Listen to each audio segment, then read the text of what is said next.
Hi friends, എല്ലാവർക്കും നമസ്കാരം. Welcome to magic recipes. നമ്മൾ ഇന്ന് ഉണ്ടാക്കാൻ പോകുന്നത് ഒരു 4 മണി പലഹാരം. ഇത് കാണുമ്പോൾ തന്നെ അറിയാം, ശർക്കരയും തേങ്ങയും പൊടിയും. അരിപ്പൊടിയാണ്, വറുത്ത അരിപ്പൊടി. ഇത് കാണുമ്പോൾ തന്നെ നിങ്ങൾക്കറിയാം എന്തോ ഒരു കൊഴുക്കട്ടയോ അടയോ എന്തോ ഉണ്ടാക്കാൻ പോവുകയാണെന്ന്. നല്ല വറുത്ത പൊടി 1 കിലോ എടുത്ത് വെച്ചിട്ടുണ്ട്. തേങ്ങ 1 മുറി, ശർക്കര ഒരു 3 അച്ച് എടുത്ത് വെച്ചിട്ടുണ്ട്. നമുക്ക് ആദ്യം തന്നെ ഈ പൊടിയൊന്ന് വാട്ടിയെടുക്കണം. നമുക്ക് ആവശ്യത്തിനുള്ള പൊടി എടുത്താൽ മതി. കുറച്ച് വെള്ളം വയ്ക്കുക, അതിലേക്ക് കുറച്ച് പൊടിയിപ്പിട്ട് കൊടുത്ത് നല്ലപോലെ വെള്ളം വെട്ടി തിളക്കട്ടെ. വെള്ളം തിളയ്ക്കുന്ന സമയം കൊണ്ട് നമുക്കിതുപോലെ ശർക്കര ഒന്ന് ചീകിയെടുക്കാം. ശർക്കര ചീകിയെടുത്തതിലേക്ക് നമ്മളിവിടെ എടുത്ത് വെച്ചിരിക്കുന്ന തേങ്ങ, ചിരവി എടുത്ത് വെച്ചിരിക്കുന്ന നല്ല പച്ച തേങ്ങ ഇതിലേക്ക് ഇട്ട് കൊടുക്കാം. 2 കൂടി ചേർത്ത് മിക്സ് ചെയ്യാം. ശർക്കരയും തേങ്ങയും മിക്സ് ചെയ്യുമ്പോൾ ഉള്ളൊരു സ്വാദ് നമുക്കറിയാം. വെറുതെ എങ്കിലും നമ്മളതൊന്ന് നാവിൽ വെച്ച് പോകും. അത്രയും രുചികരമാണ് ശർക്കരയും തേങ്ങയും. അപ്പോൾ നമ്മുടെ വെള്ളം നന്നായി വെട്ടി തിളച്ചു. ഇനി നമുക്ക് പൊടി ഇട്ട് കൊടുക്കാം. ഇതുപോലൊരു സ്പൂൺ എടുത്തിട്ട് ആവശ്യത്തിനുള്ള പൊടി കുറച്ച് കുറച്ചായിട്ട് ഇട്ട് കൊടുക്കാം. ഒരു 1/4 കിലോളം പൊടി ഞാൻ എടുത്തിട്ടുണ്ട്. 250 ഗ്രാം, 2 കപ്പ് വെള്ളമാണ് ഞാൻ വെച്ചത്. അതിലേക്ക് നമ്മൾ കുറച്ച് കുറച്ച് പൊടി ഇട്ട് കൊടുത്ത് ഇതുപോലെ നല്ല പോലെ ഒന്ന് വാട്ടിയെടുക്കാം.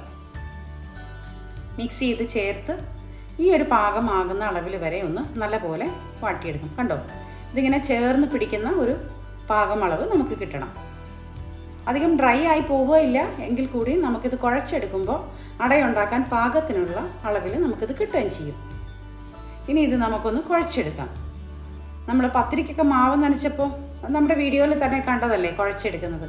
അതുപോലെ തന്നെ ചൂടോടുകൂടി കുറച്ച് എണ്ണയോ മറ്റോ കയ്യിൽ പുരട്ടിയിട്ട് നമുക്ക് കുഴച്ചെടുക്കാം. പത്തിരിക്ക് മാവ് നനച്ചപ്പോൾ നന്നായി കുഴഞ്ഞു കിട്ടി. ഇത് അത്രയും നന്നായിട്ട് കുഴഞ്ഞു കിട്ടണം എന്നില്ല. ഇതിൻ്റെ കട്ടയൊക്കെ ഒന്ന് ഉടഞ്ഞ് കുഴഞ്ഞു കിട്ടിയാൽ മതി. നമുക്കിതിലേക്ക് 1 ടീസ്പൂൺ അളവിൽ വെളിച്ചെണ്ണ ഒഴിച്ചു കൊടുക്കാം. അതിനുശേഷം ചൂടോടുകൂടി തന്നെ നമുക്ക് കുഴച്ചെടുക്കാം. ഞാനൊരു വലിയ സ്റ്റീൽ പാത്രം എടുത്തിട്ട് അതിൽ വെച്ചിട്ടാണ് കേട്ടോ കുഴച്ചെടുക്കുന്നത്. പെട്ടെന്ന് നമുക്ക് ആറി കിട്ടുകയും ചെയ്യും. കുറച്ചൊന്നിങ്ങനെ വിരിച്ചിടുമ്പോൾ കുറച്ച് ആറി കിട്ടും. കണ്ടോ, ഈ ഒരു പാകത്തിൽ നമുക്ക് കുഴച്ച് എടുത്താൽ മതി. പത്തിരിക്ക് കുറച്ചുകൂടി ഹാർഡായിട്ട് നമ്മൾ കുഴച്ചെടുക്കേണ്ടതുണ്ട്. ഇങ്ങനെ പൊട്ടുന്നൊരവസ്ഥയുണ്ടല്ലോ, ആ അവസ്ഥയിൽ കിട്ടണം. പക്ഷേ ഇത് അത്രയും വേണ്ട, നമ്മൾ അടയാണല്ലോ ഉണ്ടാക്കാൻ പോകുന്നത്. അപ്പോൾ നമ്മളിവിടെ മാവ് നനച്ച് വെച്ചു. നമ്മുടെ ശർക്കരയും തേങ്ങയും മിക്സ് ചെയ്ത് അതും മാറ്റി വെച്ചു. ഇത് നമ്മൾ മാനുവലായിട്ട് വാഴയില ഉണ്ടാക്കുന്ന രീതിയിൽ ഞാൻ ആദ്യം കാണിച്ചു തരാം. ഒരു വാഴയില എടുത്തിട്ടുണ്ട്, കുറച്ച് എണ്ണ പുരട്ടി അതിലേക്ക്. അതിനുശേഷം ഒരു ഉണ്ടയുടെ അളവിൽ, അതായത് ഒരു നമ്മുടെ കൈപ്പിടിയുടെ അളവിൽ കുറച്ച് മാവ് എടുത്ത് ഉണ്ടയുണ്ടാക്കി ഇതുപോലെ ഉണ്ട ഉരുട്ടിയ ശേഷം നമുക്ക് ഇലയിലേക്ക് വെച്ച് ഒന്ന് പ്രസ് ചെയ്ത് കൊടുക്കാം. ഇത് നമ്മുടെ നാടൻ സ്റ്റൈലിൽ കേട്ടോ. പണ്ടൊക്കെ അമ്മമാരുണ്ടാക്കില്ലേ, അതുപോലെ മുത്തശ്ശിമാരൊക്കെ ഉണ്ടാക്കുന്ന പോലെ നാടൻ സ്റ്റൈലിലാണ് നമ്മളിപ്പോൾ ഉണ്ടാക്കുന്നത്. ഇലയിലേക്ക് വെച്ചു.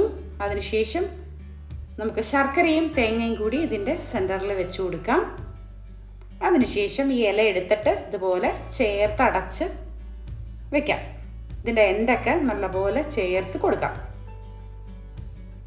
പണ്ടൊക്കെ സ്കൂളിൽ പോയി വരുമ്പോൾ വീട്ടിൽ 4 മണി പലഹാരം ചായക്ക് ഇതുപോലെ അടയോ അല്ലെങ്കിൽ കൊഴുക്കട്ടയോ ഒക്കെ ഉണ്ടാവും. വളരെ ടേസ്റ്റാണ്, ഇഷ്ടമാണ്.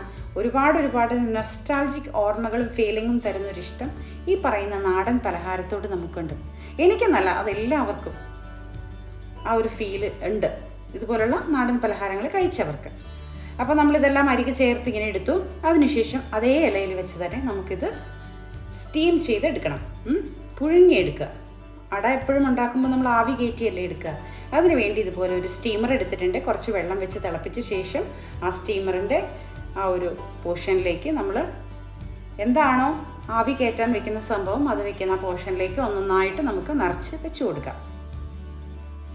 വാഴയിലയിലാണ് നമ്മളിത് ചെയ്യുന്നത്. കണ്ടോ, എല്ലാം ഒന്നൊന്നായിട്ട് അതുപോലെ ഒന്ന് ഞാനിങ്ങനെ കാണിച്ചു തന്നല്ലോ, അതുകൊണ്ട് വീണ്ടും അത് കാണിക്കുന്നില്ല. എല്ലാം നമുക്ക് നിരത്തി വെച്ച് കൊടുക്കാം.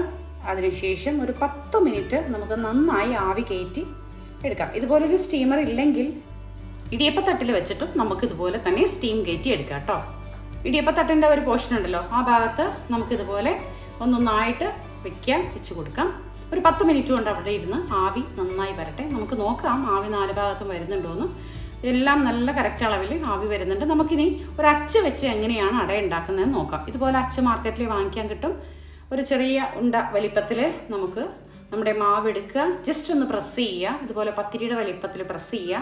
ഇതിൻ്റെ മേലേക്ക് അച്ചിൻ്റെ മേലേക്ക് വെച്ച് കൊടുത്ത് ശർക്കരയും തേങ്ങയും അതിൻ്റെ സെൻറ്ററിൽ വെച്ചിട്ട് നേരത്തെ പോലെ തന്നെ ഒന്ന് പ്രസ് ചെയ്ത് കൊടുക്കുക.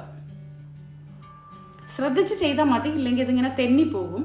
നമ്മൾ വിചാരിക്കുന്ന പോലെ കിട്ടണം എന്നില്ല. അപ്പോൾ അതുകൊണ്ട് 2 ഭാഗത്തും ഇങ്ങനെ ചേർത്ത് പിടിച്ച ശേഷം ഒന്ന് പ്രസ് ചെയ്ത് കൊടുക്കാം. കണ്ടോ, നല്ല ക്യൂട്ടായിട്ട് ചെറിയ അടയാണ് കേട്ടോ ഇതിന് കിട്ടുക. നമ്മൾ നേരത്തെ ഉണ്ടാക്കിയ പോലെ കൈവച്ചുണ്ടാക്കിയ പോലെ അത്ര വലിപ്പത്തിലായിരിക്കില്ല, ചെറുതായിരിക്കും നമുക്ക് കിട്ടുന്ന അട. കണ്ടോ, കാണാനൊക്കെ ഭയങ്കര ക്യൂട്ടായിട്ട് ഭംഗിയോടുകൂടി തന്നെ നമുക്ക് കിട്ടിയിട്ടുണ്ട്. ഇതുപോലെ നമുക്ക് എല്ലാം ഉണ്ടാക്കി വെക്കാം. അപ്പോഴേക്കും നമ്മൾ ആദ്യം വെച്ചിരിക്കുന്ന നമ്മുടെ മാനുവലായിട്ട് ചെയ്തിട്ട് വെച്ചിരിക്കുന്ന നമ്മുടെ അട പാകമായിട്ട് കിട്ടിയിട്ടുണ്ട്. നമുക്കത് വെന്തോന്ന് നോക്കാം. ഇലയൊക്കെ ഒന്ന് മാറ്റിയ ശേഷം നമുക്ക് വേവ് പാകമായിട്ടുണ്ടോ എന്ന് നോക്കാം. 10 മിനിറ്റിൽ തന്നെ കറക്റ്റ് വേവാണ് അതിൻ്റെ. ഓൾറെഡി നമ്മൾ മാവൊന്ന് പുഴുങ്ങിയെടുത്ത മാവാണല്ലോ, അപ്പോൾ അതുകൊണ്ട് പെട്ടെന്ന് വെന്ത് കിട്ടും. എന്നാലും നമുക്കൊന്നൊരു വുഡൻ സ്റ്റിക്ക് വെച്ചിട്ടൊന്ന് കുത്തി നോക്കാം. കണ്ടോ, പാകത്തിന് വെന്ത് കിട്ടിയിട്ടുണ്ട്. അതിലൊട്ടി പിടിച്ചിട്ടൊന്നുമില്ല, അപ്പോൾ അതിനർത്ഥം നന്നായി വെന്ത് കിട്ടി. ഇനി ഇത് നമുക്ക് മറ്റൊരു പാത്രത്തിലേക്ക് മാറ്റാം. എടുക്കുമ്പോൾ ഒന്ന് ശ്രദ്ധിക്കണേ. ഞാൻ ഫസ്റ്റ് ഇത് എടുത്ത സമയത്ത് ഇതുകൊണ്ട് എടുത്തപ്പോൾ ഒടിഞ്ഞുപോയി, നടുക്ക് വെച്ചിട്ട് ഒടിഞ്ഞുപോയി. കുറച്ച് വലിപ്പം കൂടുതലാണല്ലോ ഇതിന്, അപ്പോൾ അതുകൊണ്ട് കുറച്ചുകൂടെ വലിയ കയ്യിൽ വെച്ചിട്ട് തന്നെ നമുക്കിത് മറ്റൊരു പാത്രത്തിലേക്ക് മാറ്റാം. കണ്ടോ, കറക്റ്റായിട്ട് അതിൻ്റെ ജ്യൂസൊക്കെ പുറത്തേക്ക് വന്നിട്ടുണ്ട്. ശർക്കരയുടെ തേങ്ങയുടെയൊക്കെ ജ്യൂസ് പുറത്തേക്ക് വന്നിട്ടുണ്ട്. ഭയങ്കര സ്വാദാട്ടോ ഈ അട. എനിക്ക് ഭയങ്കര ഇഷ്ടമുള്ളൊരു സംഭവമാണ്. അപ്പോൾ നിങ്ങളെയും കൂടി ഒന്ന് പരിചയപ്പെടുത്തണമല്ലോ. എല്ലാവർക്കും അടയൊക്കെ ഉണ്ടാക്കാൻ അറിയാം, എങ്കിൽ കൂടിയും. അപ്പോൾ ഇനി നമ്മൾ അച്ച് വെച്ചുണ്ടാക്കിയ അടയുണ്ടല്ലോ, അതെല്ലാം ഒന്ന് നമുക്ക് ഇതുപോലെ സ്റ്റീമറിൽ വെച്ച് എടുക്കാം. ആദ്യം തന്നെ ഇലയെല്ലാം നിരത്തി വെച്ച് കൊടുക്കുക. അതിനുശേഷം ഒരു സ്റ്റെപ്പ് അട വെച്ച് കൊടുക്കുക. അതിൻ്റെ മേലേക്ക് വീണ്ടും ഒരു ഇല വെച്ച് കൊടുക്കാം. വീണ്ടും നമുക്ക് ഒന്നൊന്നായിട്ട് അടുക്കി അടുക്കി വെച്ച് കൊടുക്കാം. കണ്ടോ,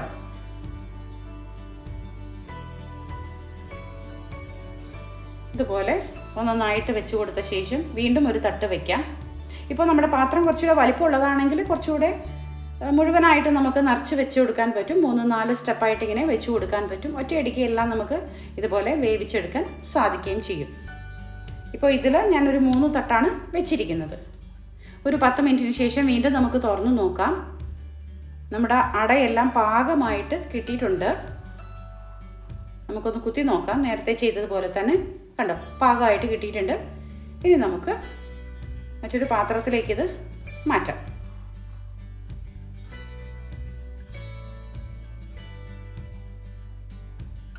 ഈ അടയൊക്കെ ഉണ്ടാക്കാൻ എല്ലാവർക്കും അറിയാം, എങ്കിൽ കൂടിയും ഞാനത് പരിചയപ്പെടുത്തി എന്താ വെച്ചാൽ, ഇപ്പോൾ പുതുതായിട്ട് വിവാഹം കഴിഞ്ഞ് വരുന്ന കുട്ടികളുണ്ടല്ലോ, ജീവിതം തുടങ്ങുന്ന കുട്ടികൾ, അവർക്കൊക്കെ ഇത് കറക്റ്റ് മാവ് പാകത്തിന് അളവിൽ ചേർത്ത് കുഴച്ചെടുക്കാനൊക്കെ ചെറുപ്പം ഒരു ബുദ്ധിമുട്ടൊക്കെ ഉണ്ടാവും. അപ്പോൾ അതൊക്കെ ഒന്ന് മാറി നല്ല ഒരളവിൽ ഇത് മനസ്സിലാക്കിയെടുക്കാൻ കൂടിയിട്ടാണ് നമ്മുടെ ചാനലിൽ ഇത് പരിചയപ്പെടുത്തിയത്.